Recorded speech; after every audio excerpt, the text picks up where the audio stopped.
Tirupati sub జైలులో gun misfire అయింది. ఈ ఘటనలో ఏఆర్ హెడ్ కానిస్టేబుల్ లక్ష్మీనారాయణ మృతి చెందారు. ఘటనా స్థలానికి చేరుకున్న పోలీసులు మృతదేహాన్ని ప్రభుత్వ ఆసుపత్రికి తరలించారు.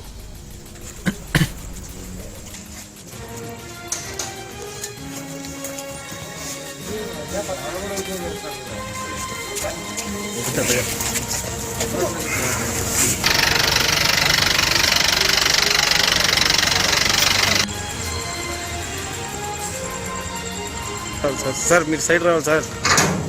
సార్ కొంచెం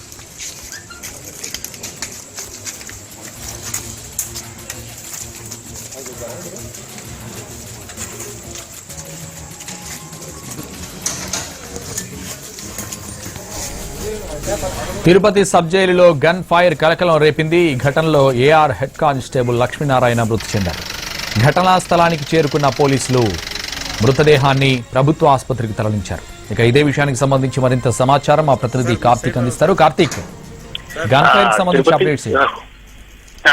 సంతోష్, తిరుపతి సబ్ జైల్లో విషాదం చోటు చేసుకుని చెప్పుకోవచ్చు. ఏదైతే సబ్ జైల్లో ఉన్నటువంటి కానిస్టేబుల్ లక్ష్మీనారాయణ డ్యూటీ ముగించుకొని తనకు సంబంధించినటువంటి వేరే వ్యక్తికి, వేరే కానిస్టేబుల్ బాధ్యతలు అప్పగించే సమయంలో ఈ గన్ మిస్ఫైర్ అయినట్టుగా కూడా తెలుస్తుంది. దీంతో ఒక్కసారిగా ఏదైతే తుపాకీ గుండు తగిలి అక్కడికక్కడే మృతి చెందారు. దీంతో స్థానికంగా ఉన్నటువంటి అధికారులందరూ కూడా ఏం జరిగిందో తెలియకుండా ఒక్కసారిగా సౌండ్ కి ఉలికిపడడం కూడా జరిగింది. అయితే తోటి కానిస్టేబుల్ ఎవరైతే ఉన్నారో అది మిస్ఫైర్ అయినట్టుగా కూడా గుర్తించడం కూడా జరిగింది. సకాలంలో అక్కడ ఉన్నటువంటి ఉన్నతాధికారులందరికీ కూడా సమాచారం అందించారు. దీంతో అక్కడి నుంచి లక్ష్మీనారాయణ రెడ్డి మృతదేహాన్ని కూడా తిరుపతి ఆసుపత్రి మార్చురికి కూడా తరలించడం కూడా జరిగింది.